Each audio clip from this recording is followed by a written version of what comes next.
Irmãos, graça e paz. Uma alegria poder participar deste ano tão importante na vida da igreja. Voltar a rever vocês e, ao mesmo tempo, na mente lembrar o tempo que aqui passamos. 8 anos são 8 anos. De risos, de alegrias, de lutas. E, como o nosso irmão orou, de muitas lembranças. Mas que bom que estamos juntos. Que bom poder estar aqui novamente com vocês. Ver a igreja um pouco diferente, auditório diferente. E poder meditar nessa palavra que foi o nosso texto durante estes 8 anos, quando aqui passei. E ainda mais agora com o reverendo Paulo Sérgio. Eu tive a alegria de entrar em contato hoje com alguns irmãos de Ermelino.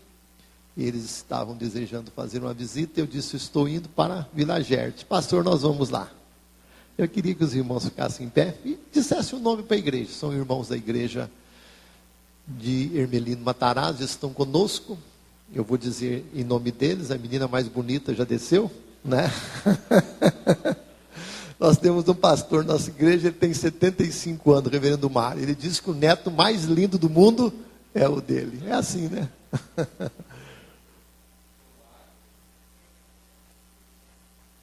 E a menina? Vitória. Muito bem, Deus abençoe. E a Dulce que está conosco, né? Continuo cuidando bem dela, né? Deus seja louvado. Eu queria meditar com vocês no Salmo de número 100. Vamos abrir a palavra de Deus? Salmo de número 100. A palavra de Deus nos diz assim: celebrai com júbilo ao Senhor todas as terras, servi ao Senhor com alegria, apresentai-vos diante dele com cântico, sabei que o Senhor é Deus, foi ele quem nos fez e dele somos o seu povo e rebanho do seu pastoreio. Entrai por suas portas com ações de graças, e nos seus átrios com hinos de louvor, rendei-lhe graças e bendizei-lhe o nome, porque o Senhor é bom, a sua misericórdia dura para sempre, e de geração em geração a sua fidelidade. Amém. Vamos ler todos nós juntos, irmãos, numa única voz. Celebrai com júbilo ao Senhor todas as terras.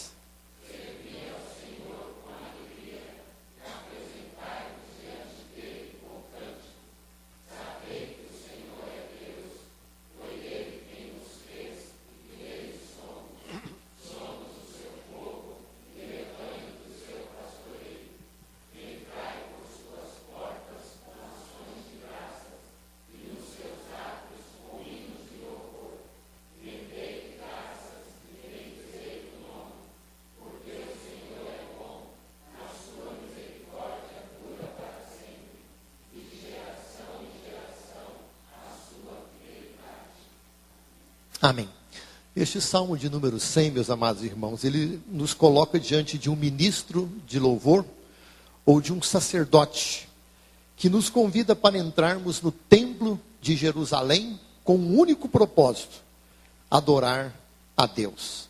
Em Jerusalém, porque o livro de Salmos está no Velho Testamento, e no Velho Testamento Deus habitava no templo, no mais interior do templo, no Santo dos Santos.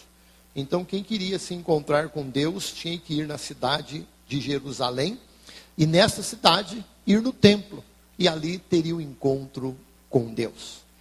Mas hoje, após o derramamento do Espírito Santo, o dia de Pentecostes, Deus mudou de endereço. Deus agora não habita mais no templo, mas habita nos nossos corações. E nós podemos invocar a Deus em espírito e em verdade. A palavra de Deus diz: Deus importa que nós o adoremos, agora não em lugares, mas em espírito e em verdade. O salmista aqui também, ele faz um convite não apenas a nós, mas ele faz um convite a todas as terras, a todo mundo, porque todos os povos, eles saibam ou não, eles pertencem a Deus. O maior de todos os convites que nós podemos receber, sem dúvida, é este aqui. É o convite para nós vermos se é de direito ou não Deus receber este culto. Um convite para nós adorarmos, reconhecendo também a bondade e o cuidado de Deus. E um convite também para nos levar, vendo isso, a adorarmos esse Deus como sendo Deus da nossa experiência, da nossa criação, da nossa salvação. Então o salmista começa aqui a descrever as razões por que deste convite. E em primeiro lugar ele diz, porque o Senhor é Deus. Então só existe um Deus, e é nosso dever e necessidade nós encontrarmos este Deus. E meus amados irmãos, com tristeza nós dizemos, quantos estão enganados, quantos servem a Deus imaginários e falsos, quantos infelizmente cultuam aqueles que nunca deveriam serem cultuados.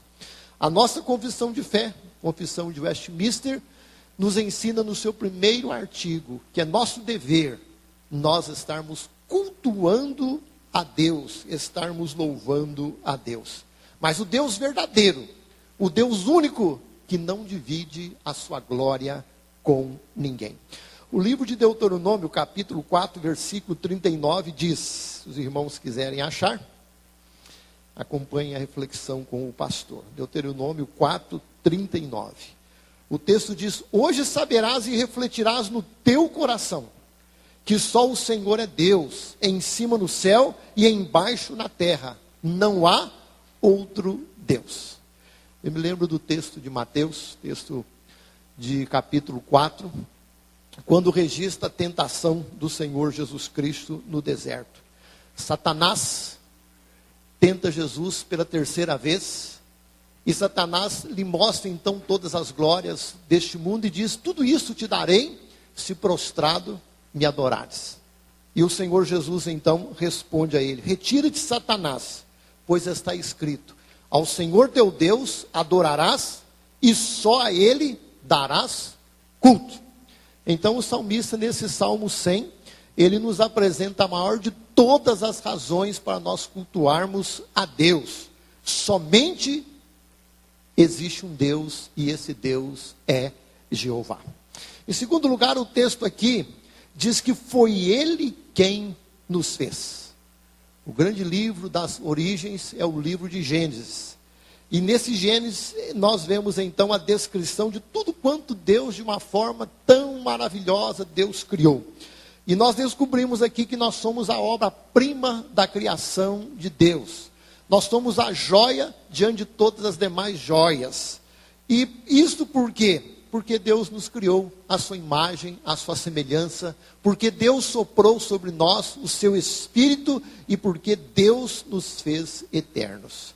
Quando eu falo sobre a criação, eu me volto para o Salmo 139, do versículo 13 a 16. Que descrição linda do salmista. O salmista então, falando desse Deus que nos fez, no Salmo 139, de 13 a 16, ele diz, pois tu formaste o meu interior, tu me teceste no seio de minha mãe, graças te dou, visto que por modo assombrosamente maravilhoso me formaste. As tuas mãos são admiráveis, as tuas obras são admiráveis, e a minha alma o sabe muito bem. Os meus ossos não te foram encobertos, quando no oculto fui formado e entretecido como nas profundezas da terra. Os teus olhos me viram a substância ainda informe, e no teu livro foram escritos todos os meus dias, cada um deles escrito e determinado, quando nenhum deles havia ainda. Então muitos têm se intitulado Deus, e é interessante esses deuses com D minúsculo, esses deuses, eles são deuses coadjuvantes, Deus que ajudam, mas na verdade eles não são Deus que declaram como sendo os senhores, criador do céu e da terra e do homem. Eu fiquei lembrando da experiência de Jonas. Jonas então desobedece a Deus, e desobedecendo então a Deus, ele entra no navio, fugindo da presença do Senhor, o mar se torna revolto, e acontece então que o capitão do navio convoca todos para saber se havia alguma coisa errada com os tripulantes com respeito ao seu Deus por causa daquela tempestade. E cada um vai apresentando a sua razão, até que cai a sorte então sobre Jonas. E Jonas então se apresenta e ele diz que ele serve ao Deus, que é o Criador do mar, da terra, aquele que fez o mar, a terra, o Deus, o Senhor, Jeová. E eu fico pensando, de todas aquelas pessoas, de todos os tripulantes, não teve um que dissesse que o seu Deus era Criador. Então são deuses da fertilidade, são deuses da agricultura, Deus do tempo, mas a Bíblia diz que o Deus que nos fez é o Senhor, o Pai de nosso Senhor e Salvador Jesus Cristo, Jeová. É mais uma razão então, que o salmista então, ele coloca para nós adorarmos a Deus, servirmos a Deus. Nós não somos frutos da evolução, nós não somos frutos de uma probabilidade de uma grande explosão. Nós somos frutos das mãos de um Deus amoroso que nos fez do pó da terra e soprou sobre nós o seu Espírito. Mas o salmista continua a descrever as razões para o convite que ele nos faz. E ele diz então, dele somos. Aqui então trata-se de propriedade e direito. E eu fiquei pensando na história de Pinóquio. Gosto muito da história daquele bonequinho de madeira, teimoso e muito arteiro. Quer Pinóquio queira ou não, ele é propriedade do seu pai, porque ele o fez. E eu fico lembrando daquelas histórias e vendo as artes de Pinóquio e o seu pai lhe chamando a atenção. Meus amados irmãos, conosco também, quer nós queiramos ou não, nós somos propriedade de Deus, porque Deus nos criou, Ele tem direito sobre as nossas vidas, porque Ele é o nosso Senhor, o Senhor da nossa existência. E o Salmo 95, versículo 6 diz, vinde adoremos, prostremos, ajoelhemos diante do Senhor, que nos criou. Então, se Ele nos criou, somente Ele deve receber a honra do nosso culto e do nosso louvor. Mas o salmista continua dizendo que nós somos o seu povo. O povo de Deus é o povo de Israel. Nenhum outro povo é povo de Deus. Os demais povos são chamados de gentios. Em Gênesis 12, em Abraão, de uma forma maravilhosa, milagrosa, Deus formou então o seu povo. E na mesma fé de Abraão, crendo em Deus, esperando em Deus, agora através de Jesus, nós também nos transformamos em filhos de Deus e fazemos então parte dessa nação espiritual de Israel. Nós somos enxertados, nós somos adotados, nós somos colocados nesta videira que é símbolo do povo de Deus. E como o reverendo disse, lembrando aqui o texto de Pedro, capítulo 2, versículo 9 e 10, a Bíblia diz, vós, porém, sois raça eleita, sacerdócio real, nação santa, povo de propriedade exclusiva de Deus, a fim de proclamardes as virtudes daquele que vos chamou das trevas para a sua maravilhosa luz. Vós sim, que antes não éreis povo, mas agora sois povo de Deus, que não tinhais alcançado misericórdia, mas agora alcançastes misericórdia. Então, nós somos chamados para cultuar aquele que nos fez, então, o seu povo. E o salmista prossegue dizendo que nós somos também rebanho e pastoreio. Aqui o salmista está falando a respeito de bondade e de cuidado. E nós lembramos, então, a mensagem do Salmo 23, quando nós somos representados como ovelha, e Deus é o nosso pastor. E no primeiro versículo, então, nós temos a grande demonstração de amor e de cuidado de Deus, quando ele diz, através do salmista, o Senhor é meu pastor e nada me faltará. Deus é quem cuida de nós. Deus é quem provê nos mínimos detalhes da nossa vida. E nós temos a grande promessa que aquilo que é essencial nunca nos faltará.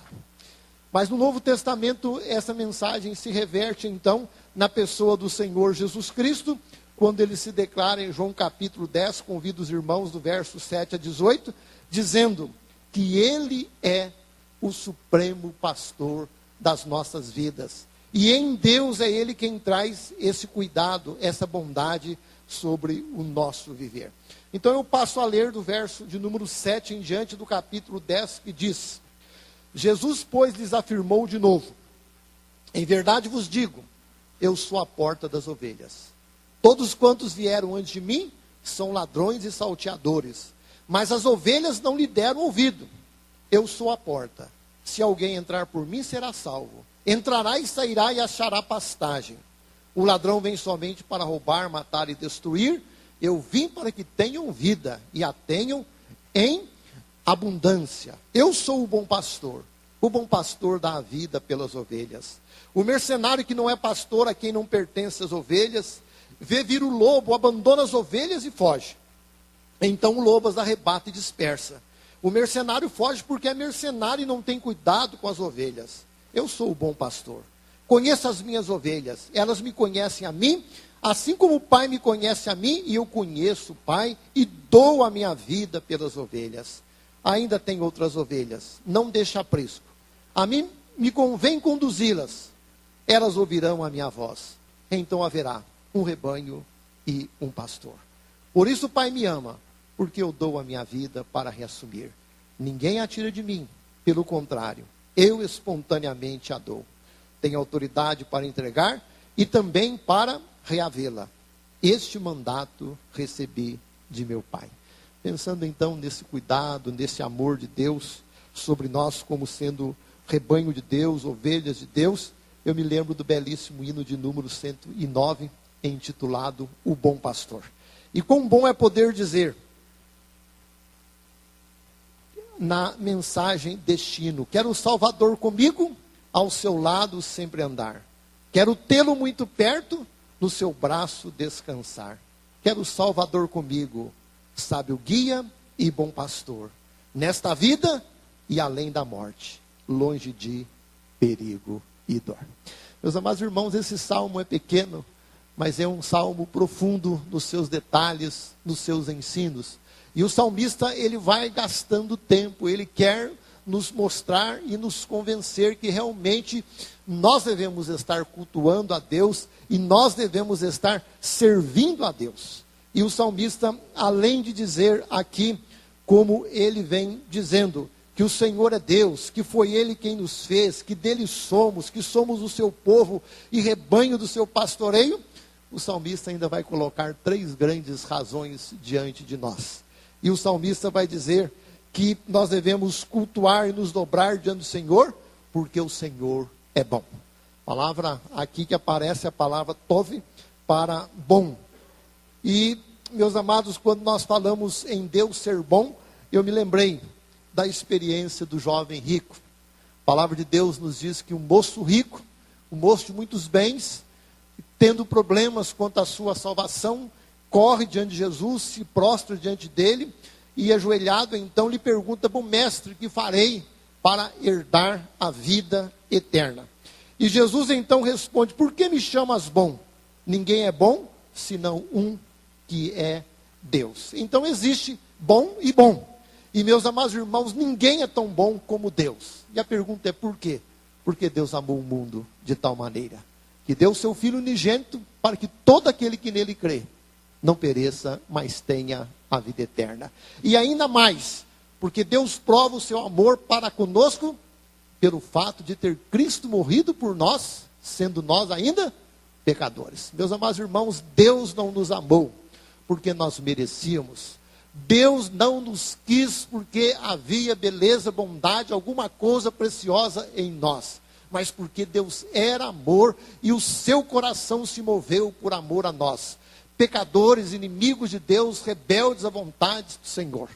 Houve uma historiadora que disse que a história da civilização é de um Deus que diz sim e de uma civilização que diz não, mas Deus continua nos amando. Então, meus amados irmãos, para nós falarmos de bondade, nós temos então que provar se a coisa é boa ou não. E eu estava lembrando então do texto de Malaquias 3:10, quando Deus diz: fazei prova de mim. Um povo rebelde, um povo brigado com Deus, um povo desobediente. E Deus então convida esse povo para se converter dos seus caminhos errados, para se voltarem para Deus.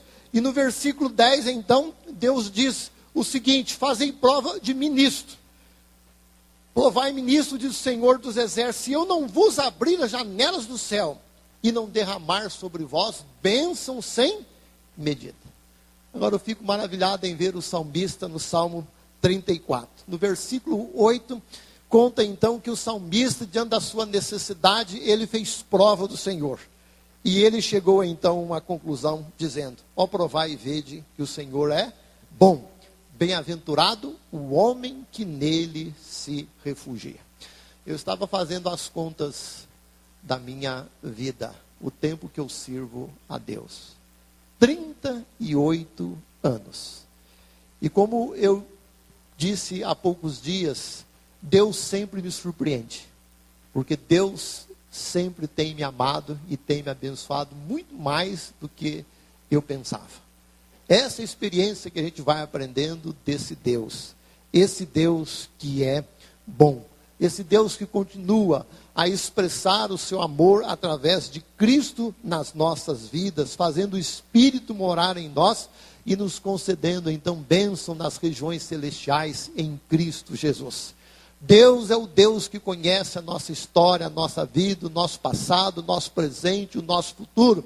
E Deus tem cuidado de nós de uma forma surpreendente. Sempre encontramos mais, porque Deus é bom. Mas o salmista prossegue, e em 7º lugar ele diz: a sua misericórdia dura para sempre. Recede a palavra para misericórdia. O Salmo 103, versículo 11, diz, através do salmista: quanto o céu se alteia acima da terra, assim é grande a sua misericórdia para com os que o temem. No versículo 17 desse Salmo 103, o salmista diz: a misericórdia do Senhor é de eternidade a eternidade sobre os que o temem.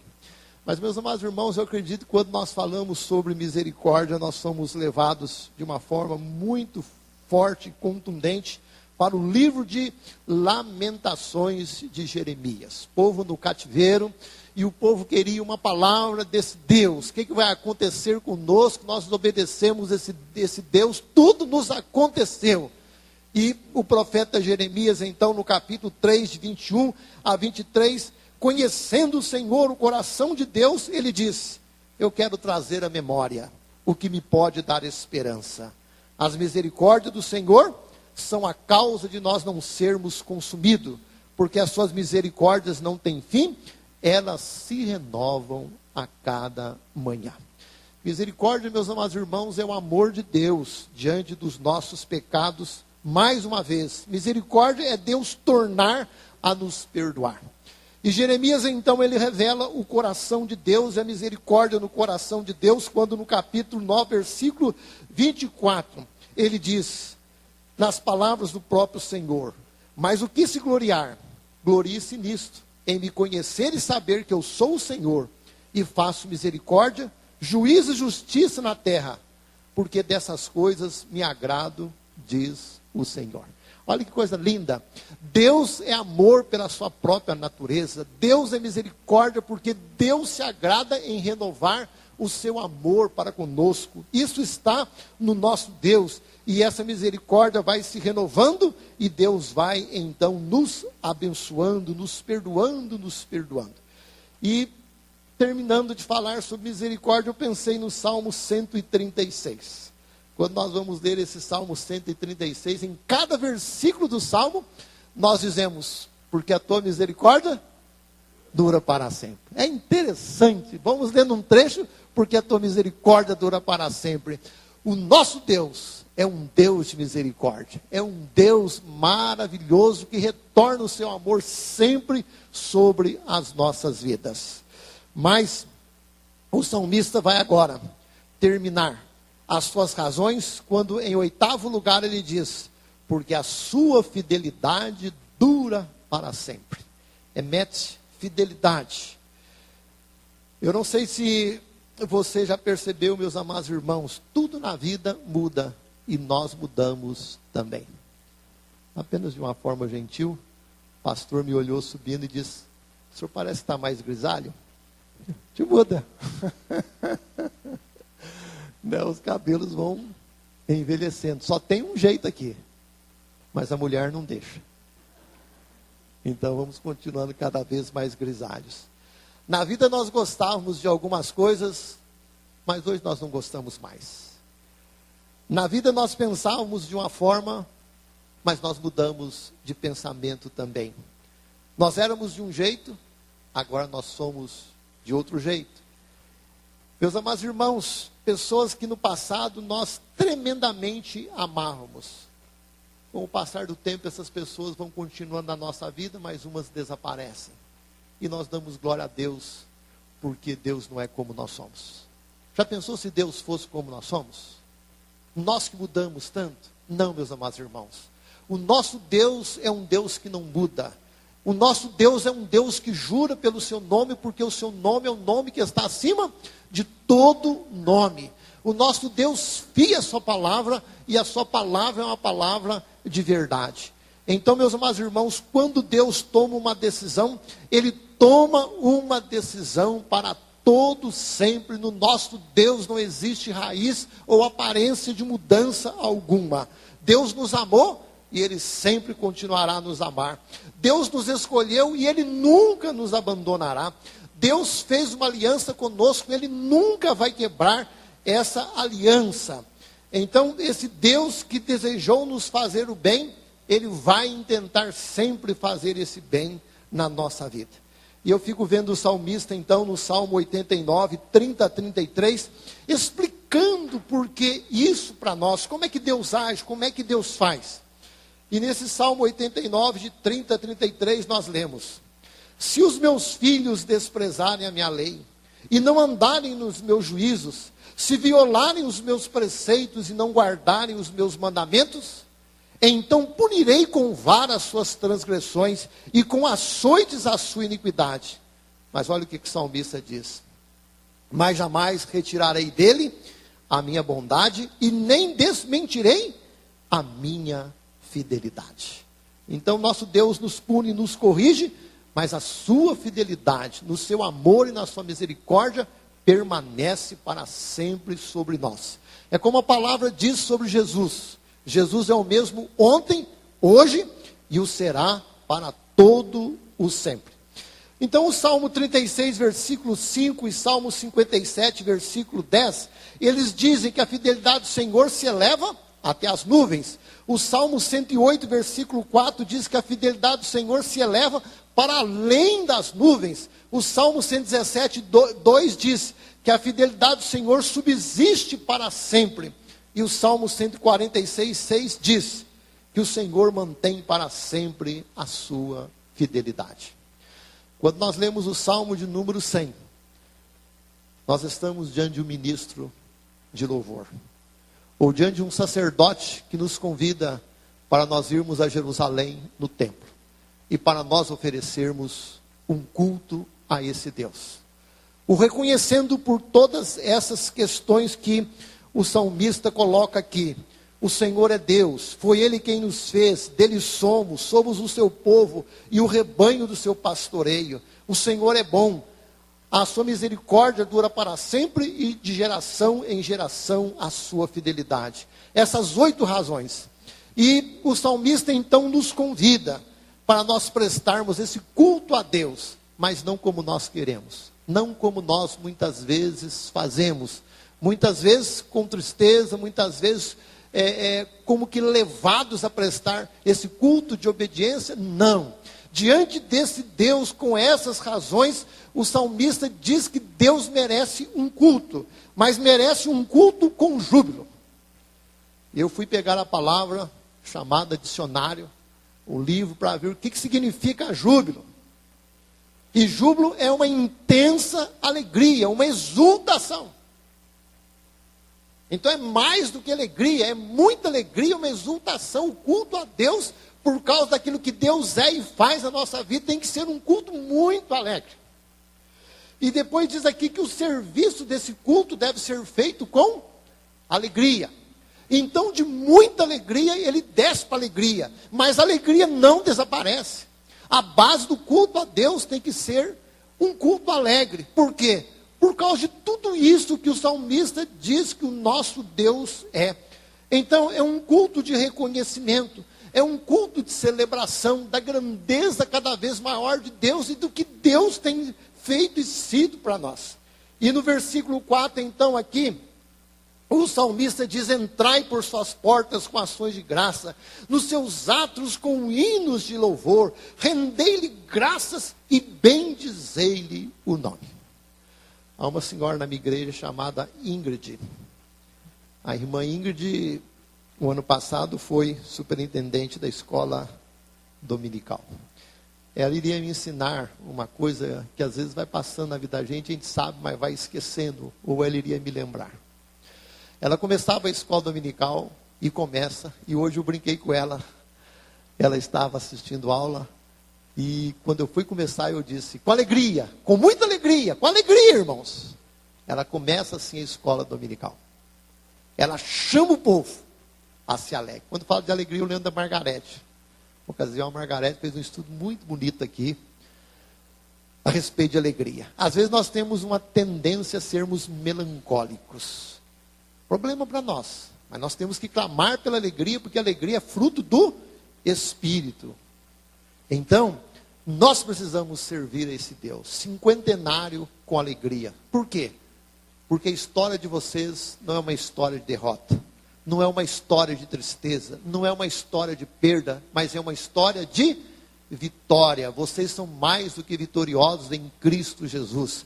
Vocês têm um comandante que é acima de qualquer comandante. Vocês têm um capitão que é acima de qualquer capitão, que é o Senhor Jesus Cristo. Vocês são filhos da ressurreição. Vocês são filhos de um Senhor que declarou já a justiça e a vitória naquilo que vocês realizam. Porque a Bíblia diz que as portas do inferno não prevalecerão contra a igreja do Senhor. Mas que Deus lhes abençoe. Que Deus lhes abençoe como Deus me abençoou nessa meditação que eu fiz nesse salmo. Como Deus falou ao meu coração nesse salmo tão pequeno, e que às vezes a gente lê ele tão repetidamente. Como Deus é maravilhoso. O único Deus, esse Deus tão grande, que nos ama e que faz tanto por nós. Nós precisamos, não lá em Jerusalém, não lá no templo que Salomão construiu, que na verdade ele não existe mais, mas em espírito da presença do Senhor. Nós devemos reconhecer isso, nos dobrar e engrandecer o Senhor, porque Ele é digno de todo louvor, de toda adoração, e como único Deus, de ser o legítimo Deus da nossa vida.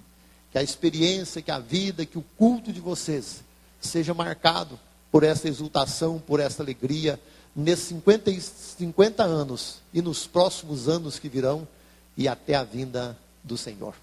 Amém? Deus os abençoe, irmãos. Foi um prazer. O pastor fica de costa para o coral, né? Mas a saída diz que anjo não tem costa, né? Eu queria falar muita coisa, lembrando de vocês. Às vezes a gente evita, porque às vezes fala de um, esquece de outro. Mas Deus sabe que vocês estão no meu coração.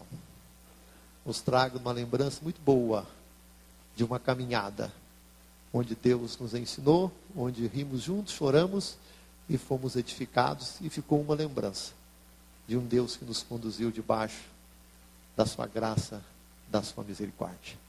Fique com o meu abraço, da minha família. Dizer aos irmãos que ainda não tem netinho, nem a caminho, né? Mas nós estamos felizes ali na Vila Prudente, servindo a Deus. Parabéns, igreja de Vila Gerte, pelo cinquentenário. Amém. Palavra ao pastor.